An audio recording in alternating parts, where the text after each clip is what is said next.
3 tools that I recommend to absolutely everybody before they move abroad. First off, check to see if the city you're moving to has a Reddit. Do not go on and just type in, hey, I'm moving to your city, tell me everything I need to know, because people will be like, what? They hate when people do that. Try first to see if you can find similar posts to what you're looking for through like a little search. Go to the search bar. Also, check to see if there's any specific questions you have about housing, about which neighborhoods are good to move into. On like the London, Ontario Reddit, pretty much like every 2 months, people are like, where should I move or not move in the city? And everyone's like, please use the search bar because we've answered this question 30 jillion times.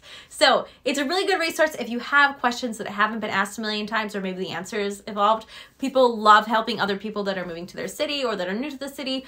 There's some really great people here, really great resources. A lot of different cities have these Reddit forums. They're super helpful. Just make sure you're not being annoying. Number 2, just get a Wise account, okay? Because when you transfer money abroad, a lot of times your bank you're transferring from is going to charge you a fee. The bank that's receiving it will charge you a fee. A lot of times they take a whole huge, chunky, large commission on the amount of money that you're sending when you transfer to a different currency. I mean, they're pretty much just stealing from you at this point. I hate traditional banks for this. So I went through Wise. I spent months looking for the option that was going to be the least expensive, but also wasn't a scam. And if you decide not to go with Wise and you want to do something different, please make sure it's not a scam, because there are a lot of scams directed at immigrants that they just want to take your money, basically, okay? And they know that you're scared and in a new place, and they're like, hey, this is a good way for us to make a quick buck.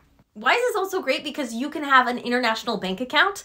I have a bank account with them, and then whenever I get money from different sources, whether it be in Europe or in the US, instead of them making them transfer the money to my Canadian bank account immediately, and my Canadian bank account basically robbing me blind with all of their extra hidden fees they keep tackling on, I can just have a company send the money in euros to this account. I'll receive it in euros, and then I convert it to Canadian dollars to send to my Canadian bank.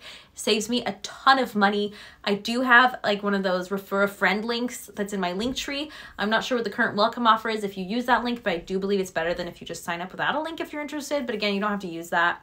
And lastly, a VPN. And not because, oh, well, if you have a VPN, you're going to be able to watch all your favorite Netflix shows from home. No, a VPN because we thought we could do without one. And then we got to Canada and all of like our French websites, they just like wouldn't let us connect to our bank account, to cancel our internet back home.